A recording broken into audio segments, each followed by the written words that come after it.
كتاب الله وأحسن الهدي هدي محمد صلى الله عليه وسلم وخير الأمور عوازمها وشر الأمور محدثاتها وكل محدثة بدعة وكل بدعة ضلالة وكل ضلالة في النار.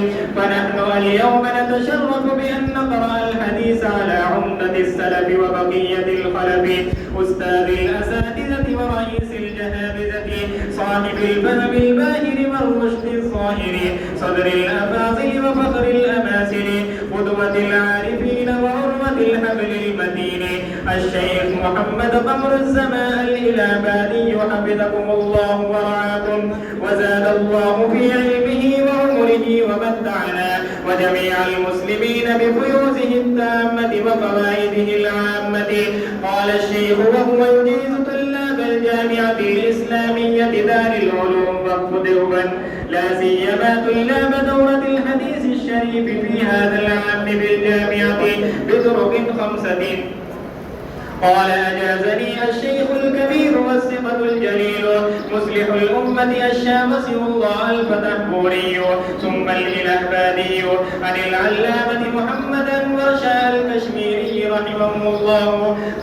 قال أجازني المحدث الكبير صاحب المؤلفات الطيبة الشيخ حبيب الرحمن الأعزمي عن العلامة أبي الأنوار محمد عبد الغفار المامي عن محمد عبد الحق الإلهباني عن قطب الدين الدهلوي عن الشيخ محمد إسحاق الدهلوي عن عمر بن عبد الكريم عن محمد طاهر سنبلي عن والده محمد سعيد سنبلي صاحب الأوائل السنبلية رحمهم الله. هذه الإجازة خاصة بالأوائل السنبلية.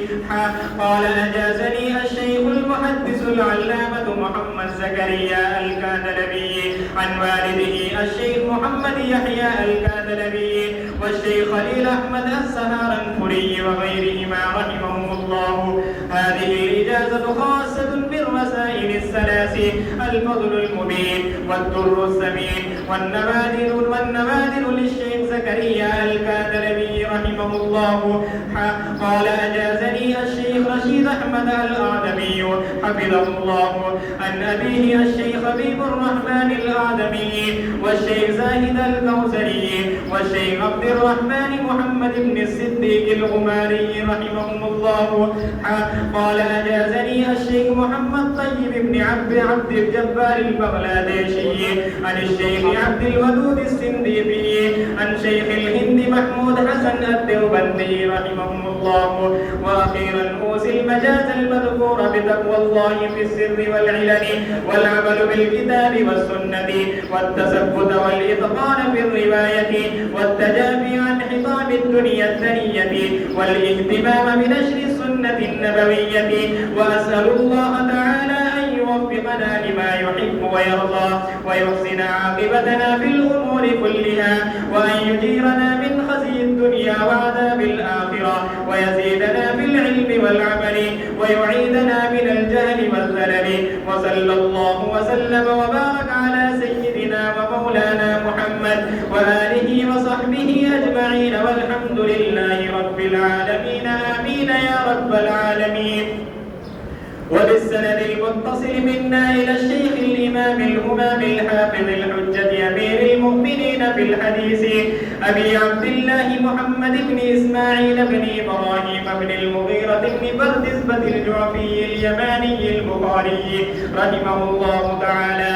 اللهم انفعنا ورفعنا بعلومهم وعلومكم أجمعين. آمين يا رب العالمين. أنه قال حدثنا الحميدي قال حدثنا سفيان قال حدثنا يحيى بن سعيد الأنصاري قال أخبرني محمد بن إبراهيم التيمي أنه سمع علقمة بن وقاص الليثي يقول سمعت عمر بن الخطاب رضي الله عنه على المنبر يقول سمعت رسول الله صلى الله عليه وسلم يقول إنما الأعمال بالنيات وإنما لامرئ ما نوى فمن كانت هجرته إلى دنيا يصيبها أو إلى امرأة ينكحها فهجرته إلى ما هاجر إليه